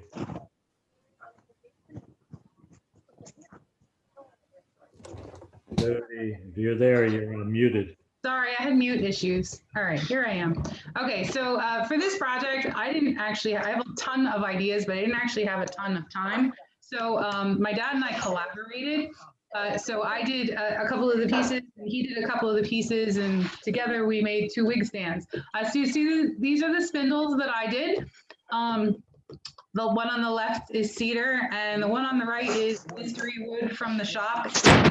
Maple, it might be, I don't know what it is. So I did these 2 spindles. This is them currently naked. They don't have a finish. And then I did parts. So this is the same stand in the left and right. It's just different angles. So this is all cedar. I made the mushroom top and Dad made the dish on the bottom. And this cedar, maybe a year or two ago, Susan Chirillo gave me a bunch of cedar from, her and Anthony had cut down a tree in her yard, I think, and it's been living in my garage, and now it's gonna go live at somebody else's house. And I think this little bark inclusion, which I loaded with CA, or Dad loaded with CA, it looks like a little smiley face and it kind of cracks me up, so we left it in there. The other piece is, it had an accident and we blew up the top, so it's hanging out in the basement waiting for a new top. And this is also at the moment naked in this picture. It is currently drying with a coat of spray lacquer in the basement. So it'll be done by Saturday though. And hopefully the other one will get a new lid and be done by Saturday also. That's it. I like the smile. Thank you. It cracks me up. I liked it. I think it's a good one. There you go. Anyone Nice else job. that would like to show pieces that they might not have sent in or pieces that are there? No? Okay, so if there's nothing else from that side, anybody have anything else they want to add? Because otherwise, I have some pictures that were sent to me for the general club share that I can actually share. And they're actually, I have quite a few that were sent in to me. I can share some pictures that were in our normal just show and tell that are not wig stands. If anyone would like to see them, we can share those. Does that work for you guys? Love it. All righty. Give me just a second to be able to open this up. Everybody gets to sit and watch me struggle, so hang on. All right. You're a computer guy. Oh yeah, I am, but try and do this and keep it rolling and think and talk, and it's like it takes a little bit. All right. So I'm going to take and share my screen again, and bear with me while I move back to where I am. Let's see. Hold on one second. La, la, la, la, la, la. Here we go. Okay, and I'm gonna do these a little at a time here. So, Tom, most of these are from you and Bill. So, do you want to comment on a few of these? Unmute yourself. Yeah, I can talk. I'll talk briefly about some of them. Sure. Okay. Do I click on them or do you click on them? I have to click them if you want to move forward. Do the one that says first wing bowl number 1. I don't see names, so all I get is pictures. Hold on. Hang on. You tell me where you want to start then.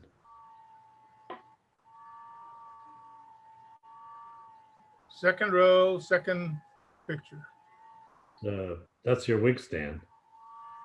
No. Just click anything, and then we'll move from there. All right.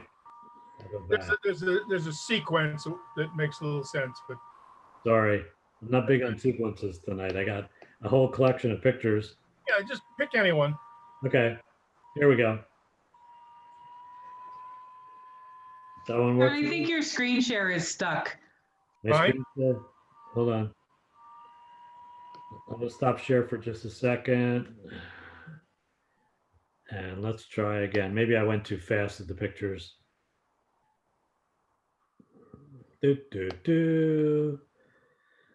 Some nights this, it seems that the, all right, there we go. Can you see now? Yeah, okay, good. There we go. All right. Again, there's a history that comes with this, but this is my second attempt at a 3-winged bowl. The wood itself was a piece of spalted maple, which I stabilized. Again, it's the second attempt, and it was a bit of a challenge. It was interesting. If you want to flip over to the next slide, that's just a different view of the same thing. I don't know how many of you guys have made 3-wing bowls, but when you mount it, you don't actually use centers. You actually mount it in the headstock and the tailstock through the points of a cube.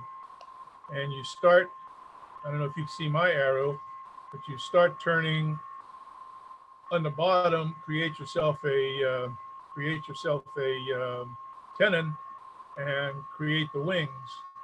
And if you keep going to another slide, keep going. This one was my actual first attempt at a winged bowl. And it doesn't take much perception to realize that it doesn't look anything at all like a winged bowl.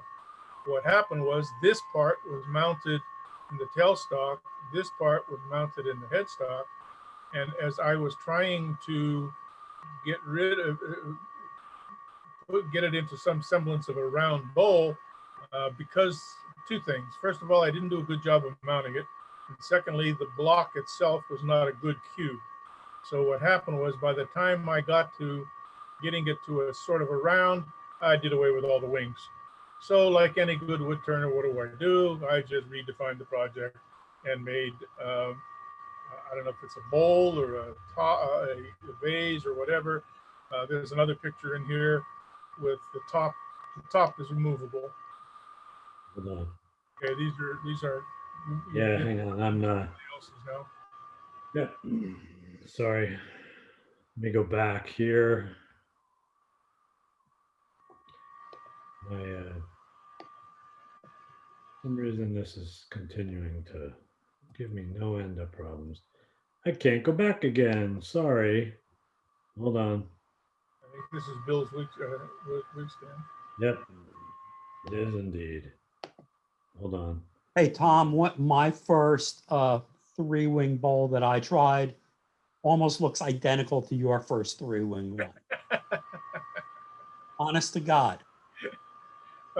I guess we both had the same common mistake. Right. I go, that's my bowl. The second one came out okay. Okay. There you go. Stop I didn't there. get to the second one yet. Okay. I was too traumatized by the first. Yeah. Now you can just leave this the way it is. We'll talk about these as a sequence. Okay. Bill and I both watched independent of each other, I guess. John Beavers do a demonstration on wave bowls. Okay. And Bill, I think these two are yours, right? Yes. Yeah, these two are Bill's. I may have another one in there, but it's not worth it going into it. The walnut ones were from a piece of a tree that my brother took down in out near Harrisburg, and he took it down around I don't know, August. So it wasn't really dry. So I put it in a toaster oven, heated it probably a total of 24 hours at 220 degrees, and over about a 3-day period, because I don't like leaving the oven on at night. Then what you do is you take it and you slice it, and I put it into a mold again using some political signs. I'm waiting for the political season to be starting up again so I can go and steal signs, and then fill the two pieces with resin. This was designed to be what I call the Pittsburgh bowl, because we were born and raised out near Pittsburgh, and the black and the gold sort of like Steelers colors. This was a real challenge. I don't know what these white streaks are. I don't know if you see my cursor movement or not, but No. I don't know what these white streaks were. They didn't crop up until after I started turning it. That was not in the original piece of wood. It showed up somehow when it dried. And then there were cracks that I knew I was going to have to deal with. And that's what's down here. I filled them with black resin. But the piece itself looks pretty nice. I'm real happy with it. Anyway, Tom, is it okay if I talk? Go right away. Go right ahead. Okay. While we're on the subject of wave bowls. Yeah. You can see the two wave bowls that I did. Those are the ones that have the rulers. There's one of them right there. Tom and I had both seen this gentleman, John Beaver, do in AAW, one of the AAW Masters presentations, and he does wave bowls. So we got done, we were talking like, how could we do wave bowls using resin? So, Tom tried his and I did this. I built a special jig for my bandsaw to cut the curve in this. So what I started with was first a block of wood, just a blank, and I cut the curve in it on my bandsaw. Actually, I have to thank Tom for purchasing the plans, which he allowed me to use to build the jig. And then I created a mold around the outside of that block of wood with hot glue and foam core, separating the two pieces. And I filled it with clear resin, let it harden for like 3 days, then took it off, turned it, and polished it. I still really have to lacquer that. It has 2 coats of Mylan's sanding sealer on there, and it was buffed out. But I kind of like how it really came out pretty clear. I had it in my pressure pot. I've got a few bubbles, little bubbles below the knot, but the opposite side is crystal clear. Okay, Kevin, go to the next slide. And that one, that's also another wave bowl. And that is a piece of about 1/8 inch cedar that's in the middle. And the way you do that is you take your blank and you cut it on this special jig. So I now have 2 pieces with the curve. The next thing you have to do is steam a piece of thin wood. In this case, I used cedar, and you really can't go more than 1/8 of an inch. This is like a heavy 1/8 because I didn't read the instructions, like why bother doing that? So I used a 1/4 inch piece of walnut on my first attempt, steamed it up in the microwave. The way you steam bend it is you make a cocoon out of paper towel that you wet. You put it in that and you just stick it on high in the microwave for about 1.5 minutes or so, and the steam goes and infiltrates the wood, and then you can bend it. But what you have to do in this case is you have to bend it, clamp it in to your block of wood, and then let it dry because it's wet and moist from the steam, and you can't glue it at that point. So you let it dry overnight, you unclamp it, then you glue it up, reclamp it, let it dry again overnight. Now you have the blank with this curved piece of wood in it, the cedar, and then you turn the bowl at that point. When I designed the bowl, one of the things that John had said during his presentation is make it kind of a closed bowl. So it's the tops coming back in a little bit, because then you're showcasing the curve that runs around it. So I'm really pretty happy with how that came out. He has a whole bunch of different types of wave bowls that he has done that are like way beyond anything that I could do. But it was a real worthwhile demonstration to see, and I thought he was a real good teacher. I had to go back and actually rewatch his demonstration of a full other time till I got everything on how you go about doing this, but it's something I would do in the future. So Nice piece, Bill. thank you. Yeah, if you flip through, I have a couple other ones that are similar to what Bill did a great job of explaining the process.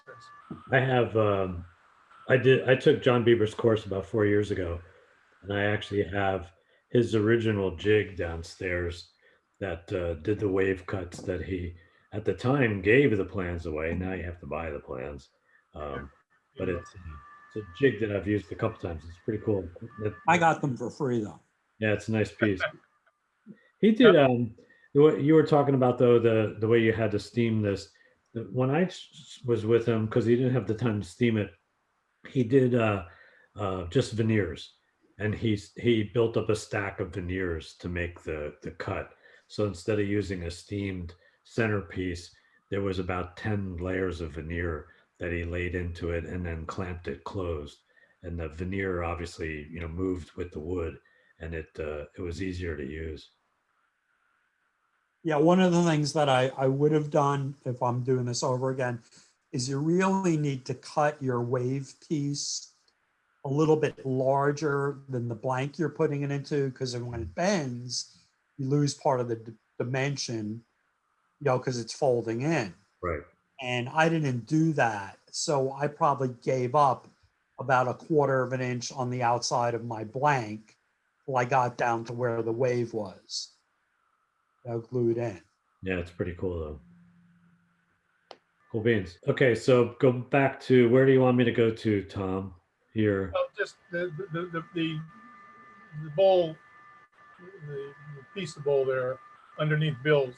That came from when I did that came when, yeah, the next one over.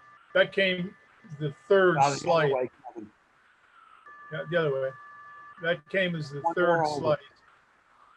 Yeah,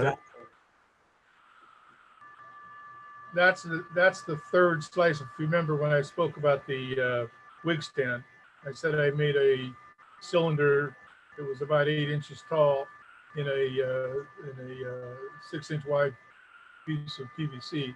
That's the third slice I made out of into a bowl. It's Alumilite resin. There's red and blue, but it's kind of hard to see with the picture. Yeah, it's pretty neat. I like all of the chunks of wood, that process to do that. Yeah, that's the way I clean my shop. Yeah, it's a good way to do it. Cool beans. And I apologize again for that, not having these set quite the way we thought they would be. Any other pieces in this collection that you wanted to talk about? No, I think if somebody goes on a website, they're pretty self-explanatory. Okay. And I'm going to just quick, Let somebody else show their stuff off. so there's and I'm trying to figure out, I made cuttings and I thought I had the third picture, which is the total thing. And I don't know whether I can find it here. Hang on one second. Let's see if I can just, I'm going to just stay with this. I made bread knives, and one of the things that the plans are actually up on the website, and unfortunately I don't have the finished picture here of the other one. It's somewheres. But everybody was telling me they couldn't handle it because the handles were too big, and I was using tiger maple to make the handles because I really like the tiger maple. So you can see this is Sapelli. That's actually the knife, and then I bought knife blades from Craft Supply, and they make a really nice bread knife. But everybody was telling me that the handles were too big, so I actually did a double lamination and cut the Sapelli down, and then glued on the tiger maple onto it to make the handle almost the same dimension as the Sapelli, so that the blades look a little bit more. And if I could find the picture of the whole one, I'll show you that too. But this is a pretty neat project. I don't know if you've ever seen it, but the AAW actually has plans. If you do it by the plans, this handle turns out to be massive. You have to be King Kong to hold the thing, because the lamination with the two skins for the sides make it really large. But it turned out the knife, worked out pretty well for me. I probably made about 50 of those. And what I do is I use for the centerpiece, yeah, 9/16 wide, and the two laminations are also 9/16. Okay. When you're done turning it, I've never had people complain that they're too big. So I don't know whether your plans call for. The guy that originally published those was a guy named Joe Herman, and he published the plans for those in what was that wood turning magazine? I forget the name of it. I have a set of his plans, and he and I have communicated on those knives. Like I said, you do your handle a little different than mine, but very nice work. Thanks. Yeah, you're talking more wood turning magazine? It was a wood turning magazine.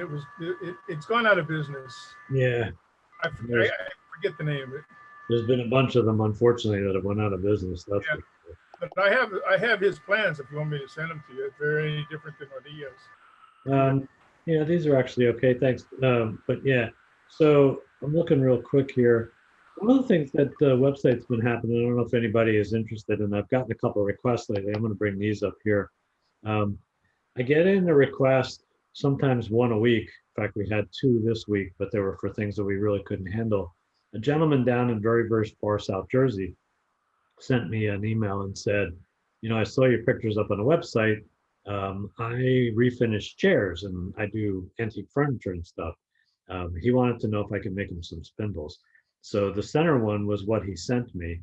It was really well destroyed. You can see right in here, he literally took a pipe wrench with the teeth to rip it out of the chair. And he asked me if I could make him some spindles. So the left and the right, this is actually hard maple So I made spindles for him so that he could take and fit them into the chair to be able to do it.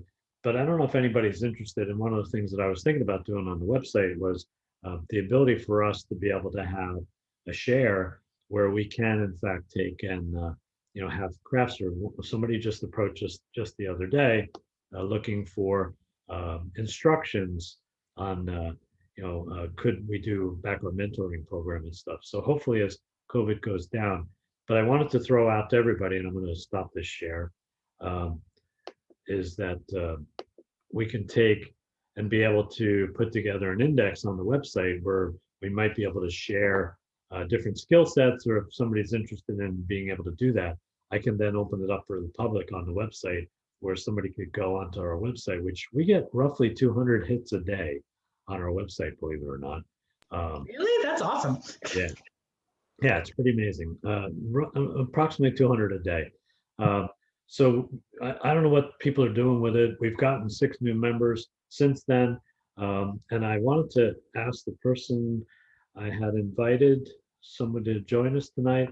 If you are one of the guests that are with us, I'm looking down the list real quick. I don't see the names. If you're a guest tonight, or if you're a non-member just coming in as a new member into here, I'd love for you to unmute yourself and tell us your name, and I can put you into the spotlight, and you can tell us a little bit about you, because I know there's supposed to be 2 or 3 new people here tonight. Anyone? Kevin, there were initially 2 of the ones there that I carboned you on, but I don't see them anymore. Yeah, and I completely blew past. I have my schedule of stuff to talk about here, and the first one up there was to introduce the new members, and of course I blew right over it. So, but it is what it is. Jody or Bill, you want to talk a little bit about what you've been doing with the new membership and the membership drive stuff? Well, we can do that. Can I do a show and tell first? It'll cost you, but sure. She had her turn. I got mute problems. Hang on a second. You just muted yourself. Now I know. Okay. I made this thing and it's super cool, and I'm like all super chuffed with myself. So I just want to show it off. Go for it.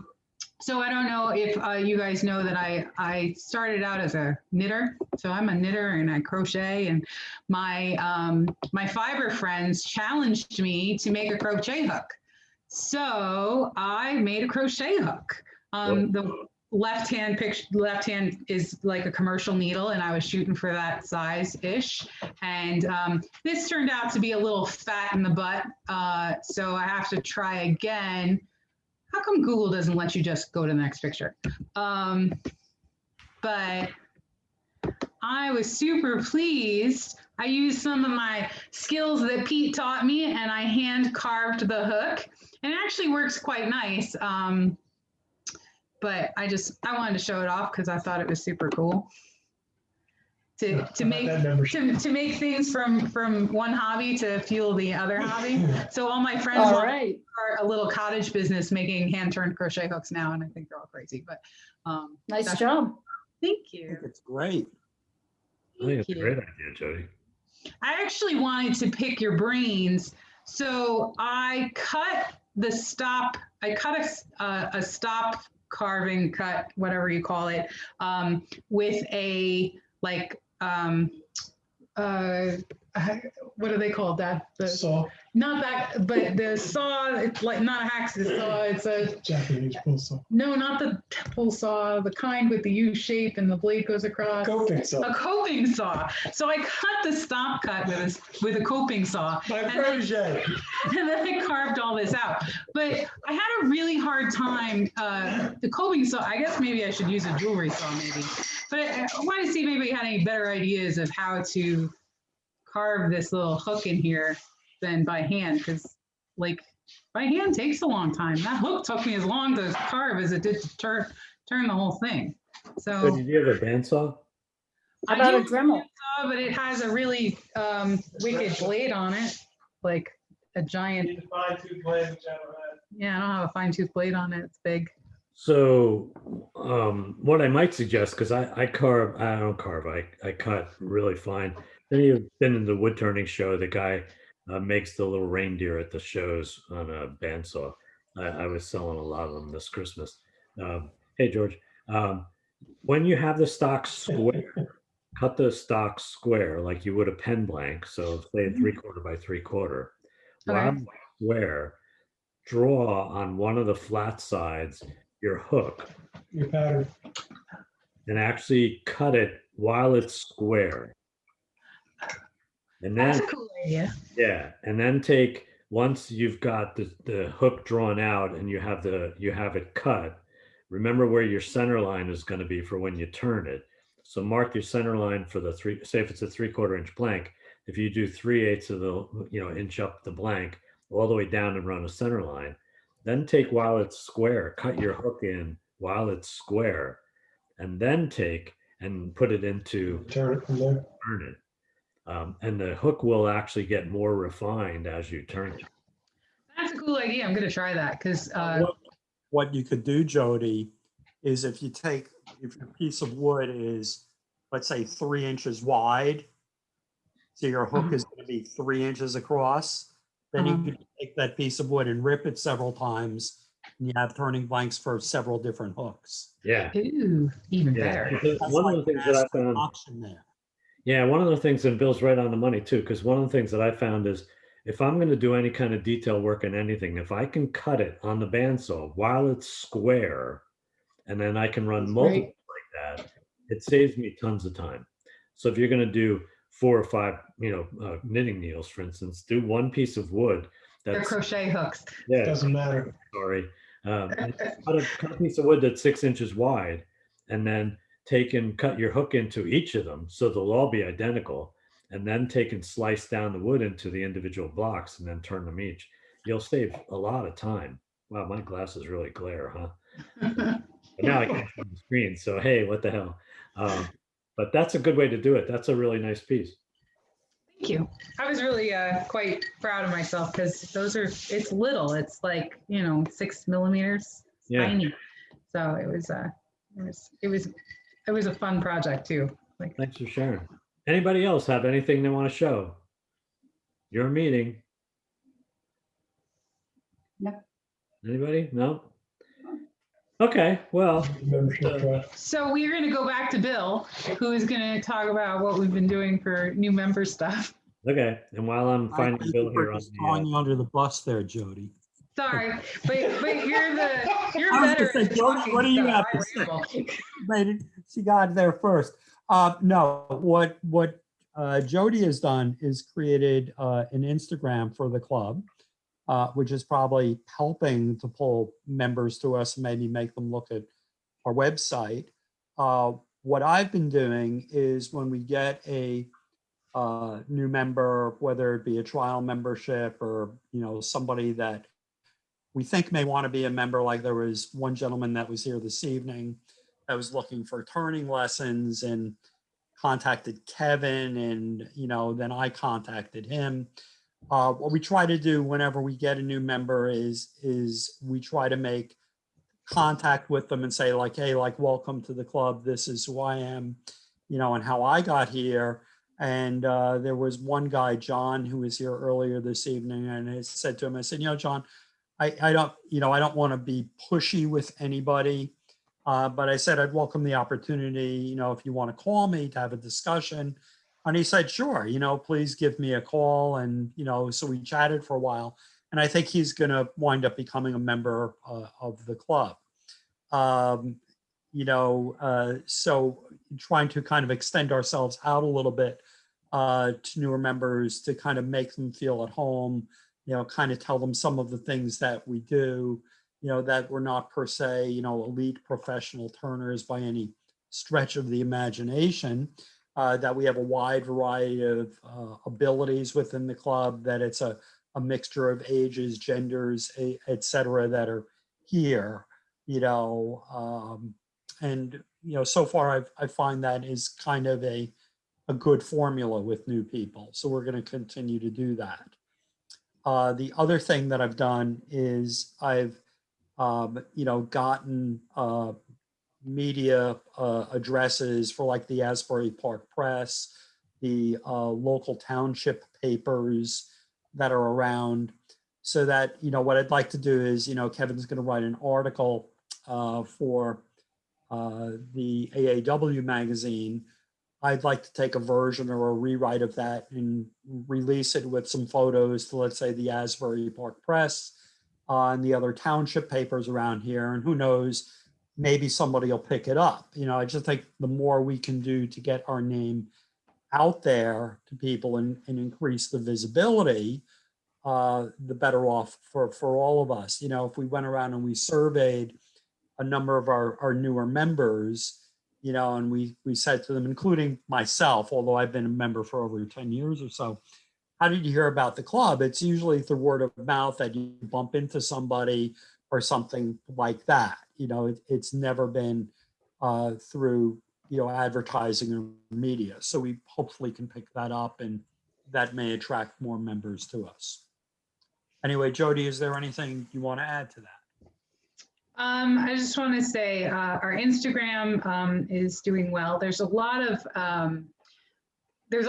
woodworkers have an amazing community, and I've noticed with our Instagram a lot of other turners, they find the hashtag and they just follow us. So we have like 120 followers already, and the Instagram's barely a month old. I try to post about once a week. Tom Pusker is a huge contributor, but I don't want it to be the Tom Pusker show. So please send me your pictures or put them on the website. I snatch them up off the website a lot. And if you have an Instagram that you would like Atlantic Shore Woodturners to follow, let me know and I will follow you guys, and vice versa. Chris does Instagram and Kevin created an Instagram, and so we follow each other back and forth. But I think that Instagram is the future for getting younger members. I know that a lot of you guys are kind of like, whatever, but the younger under 30 set, you don't exist unless you have an Instagram. So, I think it's. And Twitter? We're not Twittering. I'm not doing that, but I think it's, it's the way of things that we're going there. So I like it. It's fun trying to keep it up. So Jody, I totally agree. I mean, one of the things that I was talking about the advantages of COVID earlier. Straight up honest. Look at, we had 60 something people in the Zoom meeting today. And if I had said to anybody a year ago, you'll be doing an online meeting, and 90% of the people in the audience would have laughed at me. But it's really true. The problem that most wood turning clubs are having or have had up till now is, if you look at the audience and if you go to any of the AAW meetings or any of the chapter meetings, if you look around, it's principally old guys. And I'm not trying to be sexist or any of those other comments that are being bounced around right now, but the trades and the crafts are typically people that are in their 50s, 60s, or older. But the nice thing that's been happening is with COVID, with really a merger of the generations, if you will, people that are really in their teens and 20s and 30s, the makers, if you will, and you hear that term used a lot, makers. It drives me crazy. I consider myself to be a woodworker, not a maker. But again, language, bespoke versus handmade. Who cares?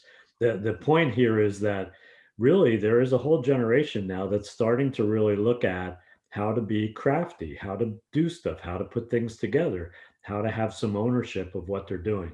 And the AAW is working really hard trying to do this. Jody, when she offered, and Bill both offered the Instagram, I cracked up laughing because that was one of the things as a computer security guy I always hated, because it was like, oh my God, but you all see, pick a kid, I don't care what the age, riding the bicycle, walking down the street, wherever. I don't know how the hell they see the curbs, because all they're doing is staring at their phone, trying to see what's happening in the social life around them. Well, the benefit to us through the Instagram site, we're able to reach people that we were never able to reach before. I started an Instagram site 3 weeks ago. I've tried to post to it every week, and I also have 126 people that are following me, people that I would never meet before, people that are sharing lots of interesting experiences, and it's working out pretty well. So my belief and my hope was when we put together the membership committee with Jody and Bill, both not only, and please don't take offense to this, we have two generations that are working on it. We can actually take and look at different people in different age groups, use the technology and the appeal of whatever we can to that age group and be able to attract some more members in. All good things. Because the one thing that I want to do is see that our club continually just through attrition, because there's only one way to get off this earth, and if we continue to just do through attrition, we're going to continue to drop in membership, when in fact, since we've put some time into being able to develop membership and be able to do some things with COVID, we've picked up 8 new members in the last 7 months. And I Which don't is think, huge. That's yeah, so good. You don't even know how big an accomplishment that is. That's yeah, and I amazing. don't think we picked up 8 members in the last 2 years. But here in the last 7 months, when we can't even get together, we've picked up 8 members. So I give my hats off to both Jody and to Bill for taking this on and working on it. I think Instagram will pay us out. Again, like I said, we're getting 200 hits a day on our website, which is pretty amazing. And again, think of what you want about the website previously. The website now is pretty functional. There's a lot of stuff we could be doing up there. I think as we continue to evolve and get used to it, we'll get used to the website. But the website right now is being heavily underused. There's the forums up there, there's blogs up there, there's an ability to do a lot of other stuff. We just got to continue to adapt and get the old guys to try new stuff. And I think, that's going to continue to evolve, and that's what's going to make this club continue. So it's the end of my soapbox. Anybody have any other comments or questions? And if otherwise, we'll look at shutting this down, but I appreciate the time. Thanks a lot, Kevin. This is a Thanks, great Kevin. meeting. Thank you, Kevin. Yeah, Thanks thank everybody you. for doing Kevin? the wig stands. Thank you, Club Kevin. challenge. Go for it. What Oh, time are Doug, we yeah. meeting at the church on Saturday? Yeah, 10 to 12 is what we're going to shoot for. And if that changes, I'll let everybody know. Doug, do you want to introduce the challenge for the next month or two? I do, or just for the next month. I haven't really decided on something beyond that, but if I can share my screen here for a second. Go for it.